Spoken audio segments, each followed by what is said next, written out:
Hello students, मेरा नाम doctor Gajendra पुरोहित और आप देख रहे हैं हमारा यूट्यूब चैनल स्टूडेंट।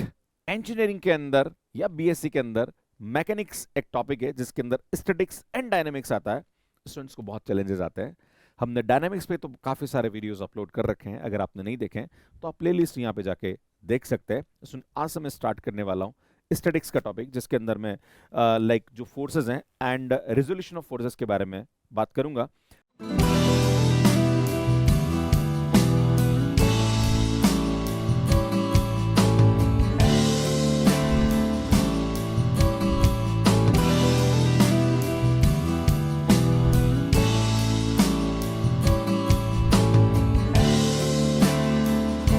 आपको बता दूं कि मैकेनिक्स के दो पार्ट होते हैं जिसमें डायनेमिक्स और स्टैटिक्स आता है। डायनेमिक्स के अंदर velocity and acceleration, rattling motion, Hooke's law and projectile. इस पे हमने ऑलरेडी हमारे यूट्यूब पे वीडियोस अपलोड कर रखे हैं, प्लेलिस्ट आप यहाँ पे जाके देख सकते हैं। बात करेंगे स्टैटिक्स के बारे में, जिसके अंदर बेसिक स्टैटिक्स में ये सब टॉपिक, इक्विलिब्रियम, कोप्लेनर फोर्सेज में ये सभी टॉपिक, फ्रिक्शन, उसके बाद common catenary, centre of gravity and virtual work. सुनिए, सब टॉपिक अब मैं वन बाय वन कवर करने वाला हूं। आज मैं ये दो टॉपिक आपको इस क्लास में पढ़ाने वाला हूं, जिसके अंदर forces and it's type and resolution of the forces. ये दो टॉपिक आज मैं आपको क्लास के अंदर पढ़ाने वाला हूं और इन पे बेस्ड कुछ क्वेश्चंस कराऊंगा। उसके बाद composition of the forces, parallelogram, law of the forces and then one by one हम टॉपिक को यहाँ पे स्टडी करना स्टार्ट करेंगे। अगर आपको हमारा कंटेंट अच्छा लग रहा है तो आप सभी से निवेदन है तो आप प्लीज चैनल को सब्सक्राइब कर लीजिए, नोटिफिकेशन बेल को प्रेस करके रख लीजिए। काफी अच्छा कंटेंट हम आपके लिए यहाँ पे अपलोड करते हैं। बात करेंगे, सबसे पहले डेफिनेशन को समझेंगे कि फोर्स होता क्या है। A force is a push और pull acting on a object that can change its motion और शेप।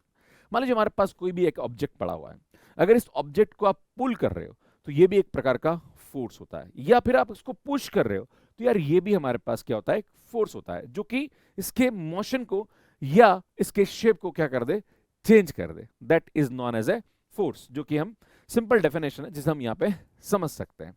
अब इसमें जो फोर्सेस होते हैं वो अलग अलग टाइप के होते हैं। तो सबसे पहले बात करेंगे सिस्टम ऑफ फोर्स क्या होता है, इसको समझने की कोशिश करेंगे। जब भी किसी पॉइंट पर एक से ज्यादा फोर्स लगते हैं तो यार वो हमारे पास क्या कहलाते हैं, सिस्टम ऑफ फोर्स कहलाते हैं।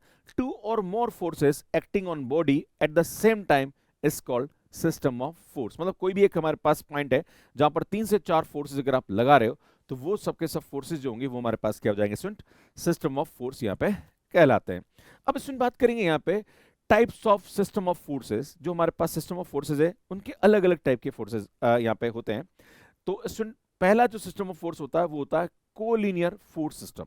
सुन, कोलिनियर से नाम से पता चल रहा है कि एक लाइन में फोर्स का लगना। मान लीजिए जैसे हमारे पास कोई भी ऑब्जेक्ट पड़ा है और इस ऑब्जेक्ट को आप इधर से फोर्स दे रहे हो एंड आगे से भी आप खींच रहे हो, पुल कर रहे हो, तो यार ये भी हमारे पास एक लाइन में फोर्स लग रहा है। या फिर आप इधर से एक फोर्स लगा रहे हो, इधर से एक फोर्स लगा रहे हो और दोनों एक ही एक्सिस पे है, तो सुन इस प्रकार के जो फोर्सेस होते हैं वो हमारे पास क्या कहलाते हैं, सुन कोलिनियर फोर्सेस कहलाते हैं।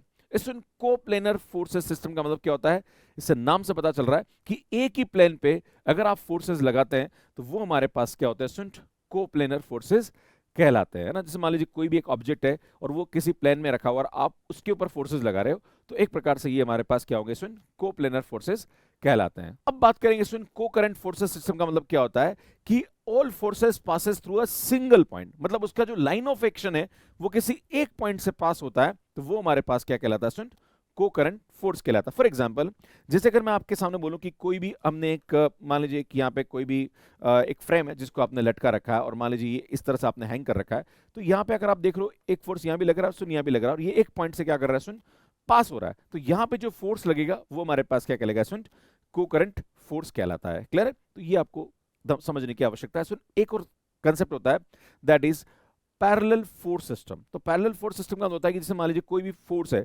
आप दोनों को एक तरह से या इधर खींच रहे हो, राइट, पैरेलल खींच रहे हो, जैसे हमारे पास ये आ रहा है ना, तो पैरेलल फोर्स लग रहे हैं। तो सुन ये हमारे पास क्या होगा, आप नीचे की तरफ पुश करो या फिर आप एक इधर लगा रहे हो और एक उधर लगा रहे हो, तो एक्चुअली है तो ये पैरेलल ही, डायरेक्शन अलग हो सकती है, पर इसको हम पैरेलल फोर्स ही यहाँ पे कहेंगे। सेम डायरेक्शन में तो पॉजिटिव है, एक इधर है और एक उधर है, तो फिर वो हमारे पास एक पॉजिटिव और एक नेगेटिव हो जाएगा, जिसको मैं आगे आपके सामने डिस्कस करूंगा, जहां पर हम और चीजें हम पढ़ेंगे। अब बात करते हैं सुन रिजल्टेंट फोर्स हमारे पास क्या होता है। सुन रिजल्टेंट फोर्स का मतलब क्या होता है, मैं आपके सामने एक छोटा सा एग्जांपल देता हूं कि मान लीजिए हमारे पास एक पॉइंट है, मैंने यहाँ पे एक फोर्स लगाया F1 और यहाँ पे मैंने एक फोर्स लगाया F2, राइट। मैंने एक पॉइंट पे मतलब ये यहाँ पे कोई ऑब्जेक्ट है, मैंने एक फोर्स यहाँ पे ऐसे खींचा इसको, एक को यहाँ से मैंने ऐसे खींचा, राइट। अगर आप देखोगे तो ये कहीं ना कहीं मूव करना स्टार्ट करेगा, क्लियर है। मूव करेगा तो आप देखोगे तो ये इस तरह से यहाँ पे ये मूव करना स्टार्ट करेगा, क्लियर है। ऐसे ऐसे ऐसे ऐसे ये मूव करना स्टार्ट करेगा, इसका जो पोजीशन होगा वो चेंज होगा क्योंकि फोर्स दोनों तरफ इसको लग रहे हैं। पर अगर मैं एक तीसरा फोर्स यहाँ पे अप्लाई करता हूं जो बिल्कुल इन दोनों के तरह ही इसका मोशन दे रहा है, मतलब इक्वल फोर्स हो रहा है जो कि इन दोनों के जैसा ही है और वो उतना ही मोशन इसको दे रहा है और वो फोर्स हमारे पास इस तरह से लग रहा है, तो सुन वो हमारे पास क्या कहलाता है, इसका रिजल्टेंट फोर्स कहलाता है। तो कुल मिला के कहने का मतलब ये है कि मान लीजिए 2 या 3 या जितने भी फोर्स किसी एक पॉइंट पे लग रहे हैं, अगर उतना ही चेंज खाली एक फोर्स कर दे तो वो हमारे पास उसका रिजल्टेंट फोर्स कहलाता है। सिंपल सी परिभाषा यहां पे ये होती है। अब बात करेंगे सुन लाइन ऑफ एक्शन का मतलब क्या होता है। The line of action of force is an imaginary straight line that passes through the point where the force is applied, है ना। मतलब एक प्रकार से ये कोई दिखती हुई लाइन नहीं होती है, एक इमेजिनरी लाइन होती है कि हाँ कैसे जो ऑब्जेक्ट उसका मोमेंट हो रहा है ना। तो वो हमारे पास क्या होता है सुन लाइन ऑफ एक्शन कहलाता है। Extend in the direction of the force, है ना। तो जैसे हमने यहाँ पे दो फोर्स लगाया, F1 यहाँ लगा, F2 लगाया, तो यहाँ पे इसका मूवमेंट इस तरह से हो रहा है, तो धीरे धीरे धीरे जानते हैं कि ये ऑब्जेक्ट जो है ये इस तरह यहाँ पे मूव करेगा, तो ये इसका क्या हो जाएगा स्टूडेंट, लाइन ऑफ एक्शन यहाँ पे हो जाता है। तो कुल मिला के ये कुछ बेसिक्स है जिन्हें आपको समझने की आवश्यकता है। अब जो मेन कंसेप्ट है जो कि बहुत इंपॉर्टेंट होता है, इस पर बेस काफी सारे क्वेश्चंस एग्जाम में पूछे जाते हैं। अब बात करेंगे सुनिए यहाँ पे रिजोल्यूशन ऑफ द फोर्सेस के बारे में। The resolution of forces means splitting a single force into the two component that act in the different direction. मतलब एक हमारे पास फोर्स लगा हुआ है, हम ये देखना चाह रहे हैं कि ये हॉरिजॉन्टल कितना अफेक्ट कर रहा है और वर्टिकल कितना अफेक्ट कर रहा है। अभी मैंने आपके सामने एक छोटा सा एग्जांपल लिया था, खैर वो अलग चीज है, ये अलग चीज है, आप इसको मिक्स नहीं कर सकते। मैंने बोला था कि F हमारे पास यहाँ पे एक फोर्स है और ये हमारे पास F2 है, तो भैया इसका जो रिजल्टेंट आएगा वो हमारे पास क्या आएगा, मतलब ये देखना चाह रहे हैं कि इसका मोमेंट कैसा होगा रिजल्टेंट। अब यहाँ पे उल्टा है, ये रिजल्टेंट दे रखा है ना, आपको ये पता लगाना है कि एक्स एक्सिस और वाई एक्सिस में इसके क्या कंपोनेंट होंगे या क्या अफेक्ट होगा। हम ये देखना चाहते हैं कि ये फोर्स अगर मैं देखूंगा तो कोई भी पार्ट, कोई भी ऑब्जेक्ट अगर मूव करेगा तो अगर मैं ये देखूं तो एक्स एक्सिस में कितना ये दे रहा है और वाई एक्सिस में इसका कंपोनेंट कितना आ रहा है। हाँ, अगर एक्स एक्सिस में ज्यादा आ रहा है तो ये थोड़ा सा नीचे की तरफ ऐसे चलेगा, अगर ये वाई एक्सिस वाला ज्यादा लग रहा है तो ये थोड़ा सा ऊपर की तरफ यूं चलेगा, राइट। और अगर दोनों बराबर लग रहे हैं तो ये बीच में इस तरह से यहाँ पे लगता है। जैसे मैं बात करूं यहाँ पे एंगल अगर हम देखेंगे 45 ले लिया या जो भी हमारे पास एंगल है जिस पे हमारे पास इसको रिजॉल्व करेंगे तो उसके हिसाब से हम देख सकते हैं, पर हम उसको बाद में डिस्कस करेंगे। पहले मैं ये बताना चाहता हूं कि ये जो फोर्स हमारे पास दे रखा है इसका एक्स एक्सिस और वाई एक्सिस में इसका कंपोनेंट क्या होगा। तो सुन अगर हम बात करें यहाँ पे तो एक्स एक्सिस के अंदर यहाँ पे अगर थीटा दे रखा है तो यार ये हमारे पास क्या होता है सुन, एफ कॉस थीटा होता है। अब आप बोलोगे सर कैसे, तो मैं आपके सामने अगर वैसे ट्रायंगल बना के आप कर सकते हो, है ना। मान लीजिए ये हमारे पास यहाँ पे क्या दे रखा है, एफ दे रखा है, क्लियर है। और यहाँ ये हमारे पास मान लीजिए कि हम मुझे इसकी वैल्यू निकालनी है ना, तो हम जानते हैं कि ये हमारे पास एक तरह से बेस है और ये हमारे पास हाइपोटेनियस है ना। तो हम जानते हैं कि cos theta is equal to क्या होता है सुन, बेस अपॉन हाइपोटेनियस होता है, राइट। तो यार ये हमारे पास क्या, base upon hypotenuse, that is base upon hypotenuse, right. तो यार हमारे पास जो बेस आएगा वो क्या आएगा, एफ कॉस थीटा आ जाएगा, क्लियर। तो इस प्रकार से हम यहाँ पे इसको निकाल सकते हैं, पर ये ठीक है समझने के लिए था, बाकी आपको सीधा इसको याद रखना है कि इसका जो एक्स एक्सिस में डायरेक्शन में जो कंपोनेंट आता है वो एफ कॉस थीटा आता है और वाई एक्सिस डायरेक्शन में जो आता है वो एफ साइन थीटा आता है। आप इसको ट्रायंगल बना के भी कर सकते हो। अब सुनिएगा, यहाँ पे फोर्स इस प्रकार से लग रहा था तो मैंने ये देखा ये फर्स्ट क्वाड्रेंट था, अगर यही फोर्स यहाँ पे सेकंड क्वाड्रेंट में इस प्रकार से आ रहा है और आपको इसको रिजॉल्व करना है, तो यार ध्यान दीजिएगा कि जब इसको यहाँ पे सेकंड क्वाड्रेंट में करेंगे तो यार यहाँ पे इसका इधर रिजॉल्व होगा इधर रिजॉल्व होगा, क्योंकि हम ये देखेंगे कि यहाँ पे जो थीटा है वो एक्स एक्सिस के साथ लेना होता है, राइट। और वो हमेशा 90 से कम होना चाहिए, है ना। तो आप बोलोगे सर थीटा यहाँ से नहीं, ऐसा नहीं, आपको थीटा यहाँ पे लेना पड़ेगा, राइट, इस वाले केस में। तो जब आप इसको रिजॉल्व करोगे तो यार ये तो एज इट इज रहेगा, बस ये जो है ना ये यहाँ आ जाएगा।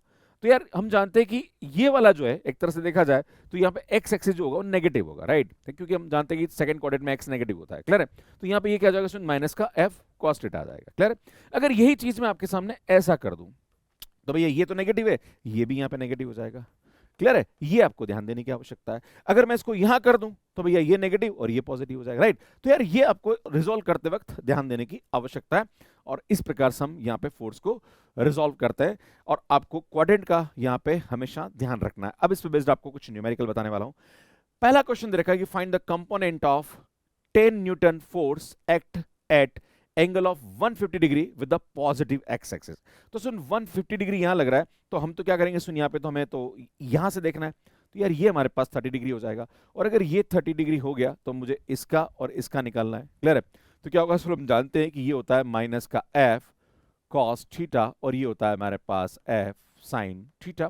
तो ये थीटा जो है ये 30 डिग्री यहां रख देंगे, और एफ हमारे पास यहां रखा है 10 न्यूटन, तो ये आएगा माइनस का 10 एंड कॉस 30, और ये आएगा यहाँ पे हमारे पास प्लस का 10 आएगा, है ना, क्योंकि तो प्लस ही होता है, एंड साइन 30, राइट। तो यार यहाँ से हमारे पास इसकी जो वैल्यू आएगी वो आएगी माइनस का 10, एंड 30 की वैल्यू जो होती है वो हमारे पास √3/2 होती है। इसको सिंप्लीफाई करेंगे तो माइनस का 5√3 हमारे पास ये आ जाएगा, और जब इसको सिंप्लीफाई करेंगे तो यार यहाँ से हमारे पास इसकी वैल्यू 1/2 आती है, तो यार ये हमारे पास क्या आ जाएगा, 5 आ जाएगा। क्लियर है, तो इस प्रकार से हम यहाँ पे इसको रिजॉल्व कर सकते हैं।